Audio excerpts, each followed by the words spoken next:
उत्तराखंड में पलायन और पुनर्वास नीति के खिलाफ लोगों का गुस्सा आग की तरह फैलने लगा है। अब जोशीमठ के मूल और पुश्तैनी निवासियों ने धामी सरकार के विस्थापन एवं पुनर्वास नीति के खिलाफ मोर्चा खोल दिया है।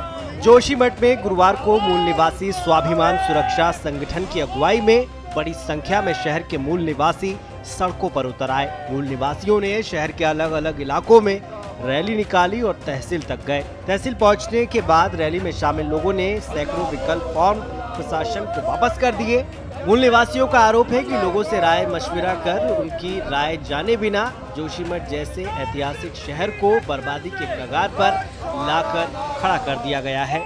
लोगों के व्यवसायिक, सामाजिक, आर्थिक और धार्मिक हित जोशीमठ से जुड़े हुए हैं। ये लोग सुरक्षित क्षेत्र में रहकर जोशीमठ से ही जुड़े रहना चाहते हैं, लेकिन सरकार ऐसे लोगों से कोई बात नहीं कर रही। लोगों का ये भी आरोप है कि सरकार जोशीमठ नगर को उजाड़ने पर आमादा है। जो ये फॉर्म सरकार द्वारा हमें दिए गए हैं, ये फॉर्म पूरी तरह त्रुटिपूर्ण है। ये फॉर्म यहाँ की जनता की समझ में नहीं आ पा रहा है। मेरा जो है सरकार से निवेदन है कि किसी उच्च अधिकारी को यहाँ पे बुला करके इस फॉर्म का निस्तारण किया जाए, लोगों को समझाया जाए कि इस फॉर्म में क्या त्रुटि है क्या नहीं है। लोगों की समझ में ये बात नहीं आ पा रही है। और जो इसमें ये बताया गया वन टाइम सेटलमेंट है और अन्य जो मुद्दे हैं इसमें रखे गए हैं। सबसे पहले तो हम लोग इससे सशंकित हैं कि हम लोग यहाँ से जाएंगे कहाँ। हमारे हक हुकूक, हमारी ज़मीनें, किसी की 100 नाली है, किसी की 50 नाली है, किसी की 10 नाली है, जिनकी इतनी ज़मीनें हैं वो लोग यहाँ छोड़ के कहाँ जाएंगे और फिर वापस वो आ पाएंगे या नहीं आ पाएंगे। उनकी अन्य भूमियों का क्या होगा। सरकार इसको पहले क्लियर तो करे। सरकार हमें कह रही मकान छोड़ दो, मकान का मुआवजा लो, चले जाए। हमारी उन जमीनों का क्या होगा, हमारे हक हुकूकों का क्या होगा। आक्रोश रैली के बाद लोगों ने मुख्यमंत्री को संबोधित अपनी 8 सूत्री मांगों वाला ज्ञापन प्रशासन को सौंपा।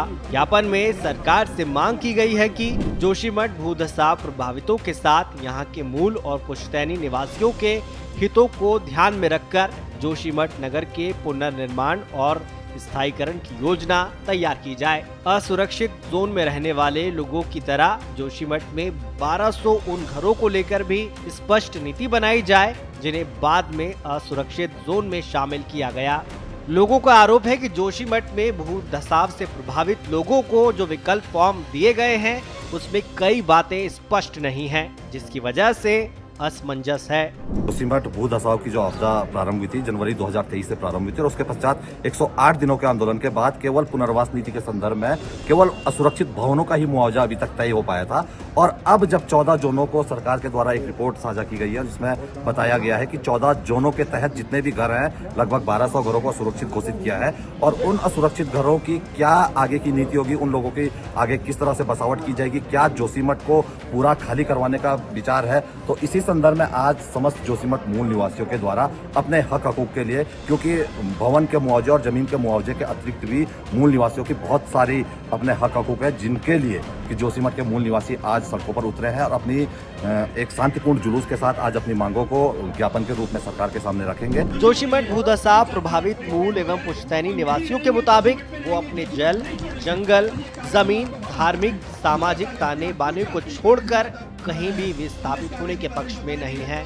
22 जनवरी को आपदा प्रबंधन सचिव और आपदा प्रभावित लोगों के बीच हुई बैठक के बाद प्रशासन ने जोशीमठ भूधसाव जोन की सूची सार्वजनिक की और 14 जोनों में जोशीमठ नगर के 9 वार्डों को चिन्हित किया। बैठक में इन 14 अति संवेदनशील जोनों में 1200 घरों के कहीं और विस्थापन और वन टाइम सेटलमेंट का खाका लोगों के सामने रखा।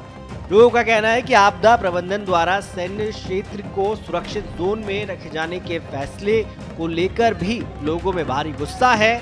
सरकार अगर जल्द ही उनकी मांगे मानकर स्थिति साफ नहीं करती तो जोशीमठ में बड़ा आंदोलन किया जाएगा।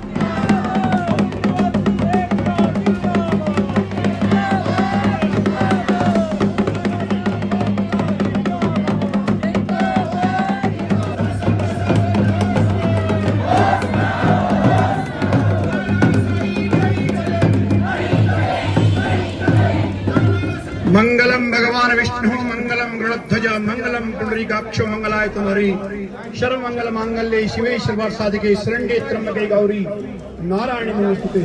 श्रेष्ठ उत्तराखंड पर खबरों से जुड़े रहने के लिए चैनल को सब्सक्राइब करें, बेल आइकन दबाएं और देखते रहें श्रेष्ठ उत्तराखंड।